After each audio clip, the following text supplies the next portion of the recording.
Eyes aren't tracking. They're slow. I need to take a nap.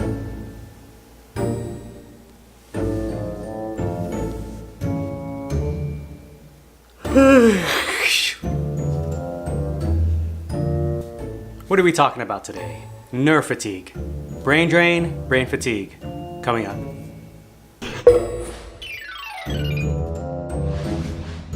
Hi, it's Mish. It's Kim.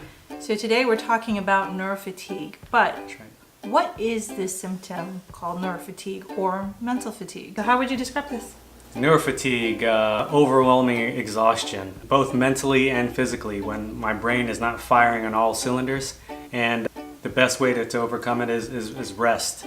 Now, fatigue is actually a symptom that's pretty common across the traumatic brain injury community. And it's changed my world because I have to work around it every single day. Interestingly enough, and you probably already know this, mental fatigue is actually very different from physical fatigue. Mental fatigue, which we'll talk about in depth a little bit more, can actually lead to physical fatigue if it's not properly managed on a regular.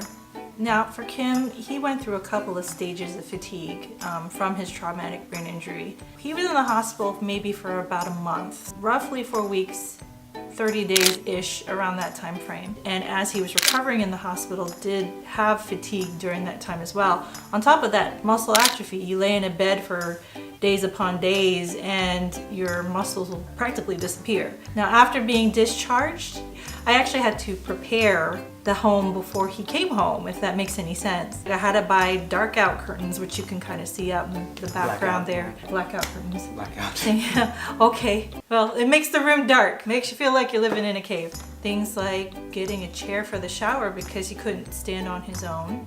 Also, the house had to be pretty quiet. I had to actually make sure and arrange that our daughter, who was 4 years old around that time, stayed with my parents for, I'd say, for a total of 3 months, just so that he can recover. His sensory regarding light and sound, he was very sensitive. We quickly realized that he couldn't do the typical activities that he did before. Walking outside on the sidewalk for a little bit just to get some fresh air was just way too much. Simply leaving the couch to go to the bathroom took a whole lot of effort, and he took a nap for about an hour afterwards. That was pretty crazy. Things like going to the grocery store or going to the movies, something that I think a lot of us take for granted, he just couldn't do. We had to adjust from the very beginning and learn over time how to adapt. So over time, after he was discharged from the hospital and some outpatient therapies and some different things that we had to do on our own, we eventually got to the point where we are today. What are the causes today for Kim's fatigue? Reminder, no two TBIs are alike. Once you've seen one TBI, you've seen one TBI.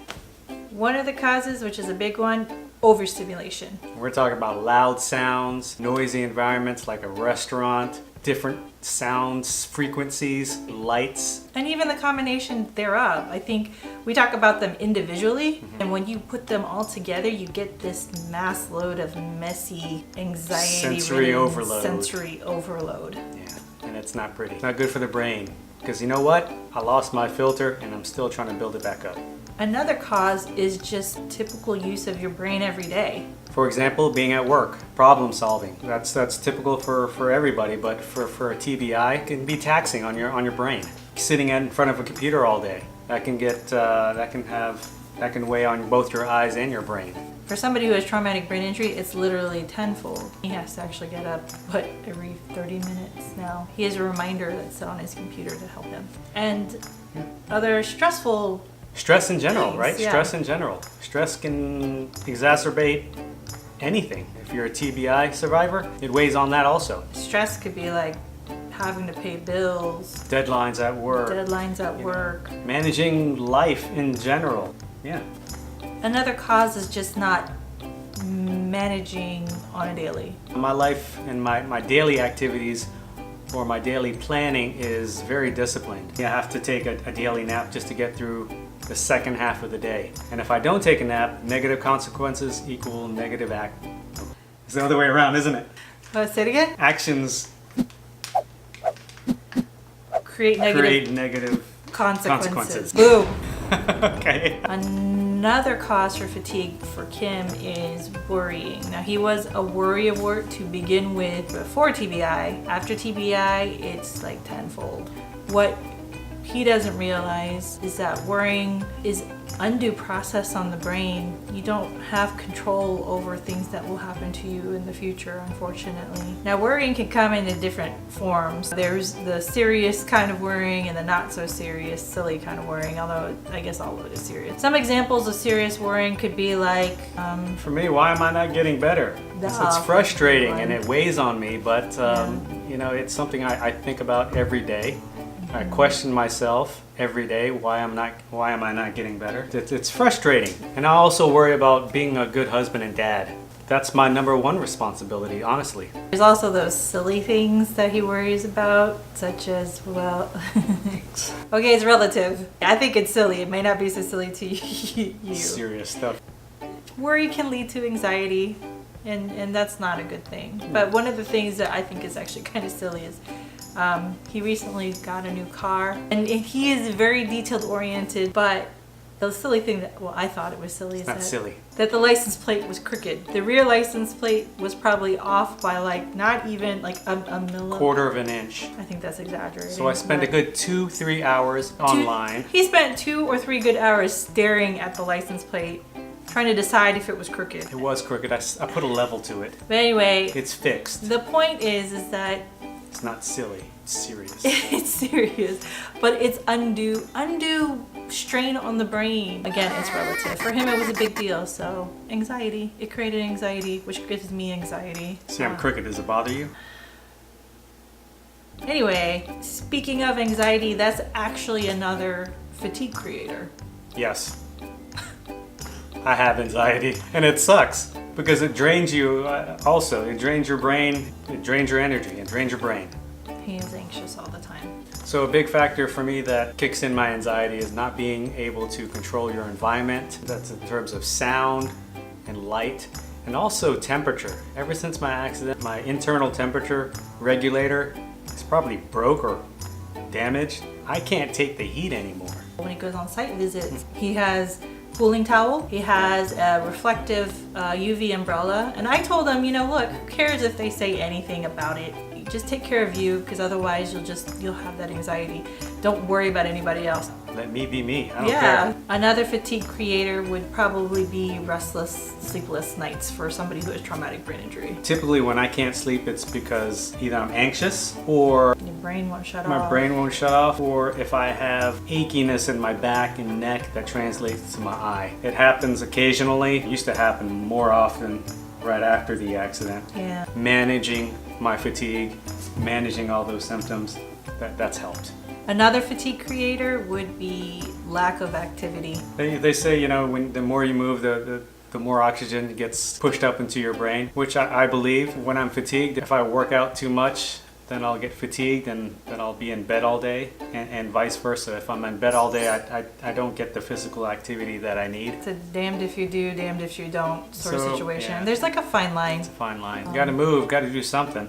Gotta sweat. Gotta sweat. It helps. So we've kind of talked about what fatigue is, and for Kim, what are the causes of fatigue for him. So now let's talk about the effects. When you are tired and not feeling good, what can happen from all of that? So one of the effects of TBI for me is my eyes don't work together very well. Yeah, after 5 years of research and looking online and going to summits and conferences, we've discovered that I have a form of binocular dysfunction. When his fatigue hits, his eyes have a really hard time working together, and vice versa. When his eyes have a really hard time working together, fatigue hits. So we found a vision therapist locally that discovered the binocular dysfunction. Discovered it on him. He didn't discover binocular dysfunction. Yeah, but that's true. Found that you had it. Right? I wasn't the first one. No, I'm sorry, honey. Oh. No, I guess step one is the glasses. So you can see I got some glasses to help at least correct my vision first. And the second step is vision therapy. Effect number 2, brain fog. Yes, it's an annoying effect, but it happens every day. I try not to have it happen every day. I don't think you can help it unless you rest. It's annoying. It can be annoying at work when you're trying to get work done. Focus. Yeah, it's hard for me to focus. Are you having a little brain fog right now? Right, I'm having a little brain fart too. But it's tough, you know, when I'm tired and I have that fogginess, it's because of the fatigue. It's, you know, my memory starts to suffer a little bit. I start to forget words. Yeah, a term for the whole word situation is aphasia. You may have heard that as well. Another effect is loss of strength and motivation. Again, happens on a daily basis, but with management you can get better at it. Typically when my brain is done, it's done, and I will let you know it's done if we're out and about and I say it's done. My brain is done, we go home and I go straight to the room and do nothing for the rest of the day. Sometimes he doesn't even have to say his brain is done. I can tell that his brain is done. You can see it in my face. Not just on your face, but you know, sometimes My things, actions, my responses. Attitude is everything. So another effect is emotions. Mariah Carey. Yeah, I can get impatient when I get fatigued. I can get, of course, super tired, which leads to fatigue, which leads to being annoyed with everything and everything around me. And yeah, I'm not pleasant to be around. When that monster comes out, he needs quiet time. And he needs Step to rest. away. He needs to step away. Sometimes, yeah, and like you mentioned before, we gotta go. So another effect, fatigue, is the droopy eyes, the loud yawns. Yeah, I'm a loud yawner. It's borderline rude if you're not used to it.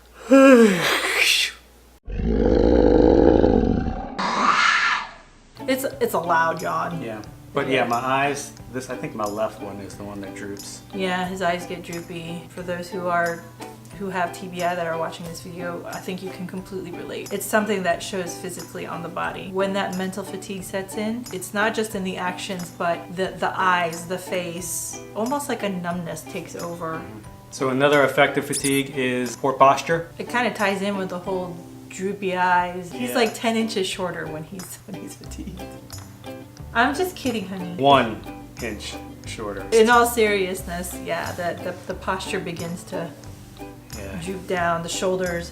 And the thing is with that, and what he doesn't realize, well, I think he kind of realizes, he begins to feel pain in his shoulders when his muscles start to give up on him. So another effect of fatigue is being extra sensitive to your environment. Or becoming more sensitive. Or more sensitive. As if I'm not sensitive enough to light and sound. When I'm fatigued, it's even worse. But You can almost get a sense of like a snowball effect. And if you're not managing it, or if you're not getting ahead of it, it's gonna hit a wall. yeah, it's just not good news. Another fun effect is Kim's naps will actually become longer. We kind of mentioned before that he takes daily naps. He can get a really good quality nap within 15 to 20 minutes range. When he is fatigued and if he has mismanaged the day or the week, those naps actually get a lot longer than just 15 minutes. He has to be able to master those naps in such a short amount of time. Master napper. We talked a lot about the effects on you, but there's also effects on me as a spouse. What about you? Exactly. What about me? What about you? As a spouse of somebody that has traumatic brain injury, it does take its toll on me in some shape or form. Fatigue can change our day in a matter of seconds. Very quickly, our lives within that day can change in a moment. For example, if he is having a really rough patch where he's hit a wall, Can't function. he has a hard time functioning, he's moody, he just can't do the typical things that he can do. That does weigh hard on me, because when it happens, and if it's like a bad hitting the wall situation where it's weeks, then I sort of become the caretaker of all. I have to take on everything that we typically share tasks with. We do have a child, so if he's having a rough patch, then that falls in my court. I actually have a large investment in making sure that he manages his day-to-day activities It doesn't get well, to that point. so it doesn't get to that point. Yeah. We have to plan, and we have to manage. And yes, I do call him out when he got the attitude situation going on. I'm not having any of that. Honestly, I'll just say, okay, you gotta quit it, go to bed. It's obvious. Yeah. When I do have to take a nap, so. Yeah. The last, I'd say, major effect, well, it's not the last, but one that we'll mention is fatigue can actually mess with relationships. We try to manage the best that we can. It does kind of come down to where we do have to say no to certain events sometimes. Before our lives of of having to manage traumatic brain injury, we were pretty social. I mean, I think Social butterflies, we were. After Kim's accident, we had to change our lives a little bit. We had to prioritize what events make sense and what events don't. In doing that, it can actually affect relationships. It's hard to explain to somebody why you have to say no or why you say no often when that other person doesn't seem to quite understand. Even though they know you have a traumatic brain injury, but they don't quite get it, it can be either hurtful to them or they take it personally. It's planning. We have to actually sit and analyze the requests. We want to go. We do want to go to those things, but the thing is, we have to plan. So if we didn't already have it in our plan to begin with, it's almost an immediate no. And typically these events occur on the weekends. I try to use those weekends for recovery. From the week From prior. the week prior. We're looking at a couple of things. We're looking at, are their kids going to be there? We do have a kid. We get it. It's a different frequency. They just sound different, right? How many people? How many people are going to be there? Too many people can become overwhelming. What's the is environment look it like? an echoey environment? Is the TV going to be blasted 24/7? Is there a quick escape route? We also have to think about, what do we have planned for the next day? What did we do the days before? Right. It's overly complicated when it shouldn't have to be, but that's kind of what our situation is. It's not as simple as yes or no for us. And we've had to learn it has to be okay to say no. We want to try and attend these things and do the things that we want to do, but we do have to prioritize. And we do have a few friends that They're very accommodating. yeah, we don't ever expect anybody to change their environment for us to come in. We are super grateful when we do have this group of friends that That are understanding. and then go a little Yeah. bit. They go above and beyond Yeah. than they actually have to. Now let's talk about what we do to handle fatigue and stay ahead of it. We kind of categorize this, I'd say, in 4 different groups. 1 would be environments, 2 would be planning ahead, 3 would be proactive strategies, 4 would be a great support system. So we'll kind of cover this, I guess, bit by bit. So environments. You want to choose your environments when you can. You can't completely control your environment. So the best thing you can do is adapt. There's certain ways that I have learned to adapt. Some of the items are sunglasses. If it's too bright, I always have my sunglasses on or on me in case I need them. 2 is earplugs. I carry them everywhere. I carry them everywhere. Carry He 'em snuck them into my purse. In my your car. I have a couple in my car, in my work case, at my work. You just never know. I just never know. Other ways to adapt is to find a perfect quiet spot wherever you go. Yeah, it kind of goes with the planning. Oh, especially with restaurants, we try to go out at different times. I try to find the perfect place to sit. That's probably away from all the busiest areas of the restaurant. And from bright lights. Another way to adapt, especially at the workplace, is to maybe look for a work space in the office that's better suited for you. Maybe one that's in a corner that has more natural light, or one that has more incandescent yellow type light. Because the blue light stuff, they're not really good for you anyway. No bueno. How about examples at home? A way we try to organize our life is to simplify it. We somewhat are headed towards the minimalist way of living. Very slowly. It's not an easy task. When you simplify and sort of minimize the things that you have or minimize what's around you, it's less for your brain to process. For example, I've minimalized my wardrobe. He There's has less- 1 pair of underwear. I'm just kidding. No, but seriously, I've reduced my wardrobe so there's less to choose from. Less is more, right? Right. But overall, house organization. The more clutter, the more cluttered your brain is, I believe. Our little one is sitting right over here. She knows what we're She's talking off about. camera. She's wiggling. She knows what we mean. Another way to handle fatigue or manage fatigue, trying to find a way to plan ahead. And planning ahead is almost a lifesaver. You kind of know what to anticipate the best that you can anticipate. Again, as we mentioned before, you can't control what's going to happen in the next 5 minutes. But if you could put a little bit of a plan, that anxiety can lessen a little bit. If you don't have something in the books already part of your plan and something pops up, you either have to decide, okay, I will do that event, but then no, I might have to take some time to recover afterwards, or be okay with saying no. It really is okay to say no. You'll also want to plan exit strategies. Again, another lifesaver. Honesty is just the best policy. If you are at an event and you have to leave, just tell the host or hostess, hey, I'm not feeling well. I'm just gonna have to dip. It really comes down to you taking care of yourself so that you can continue to take care of yourself in the days coming forward. Or you can sneak out like a ninja. That's what I do.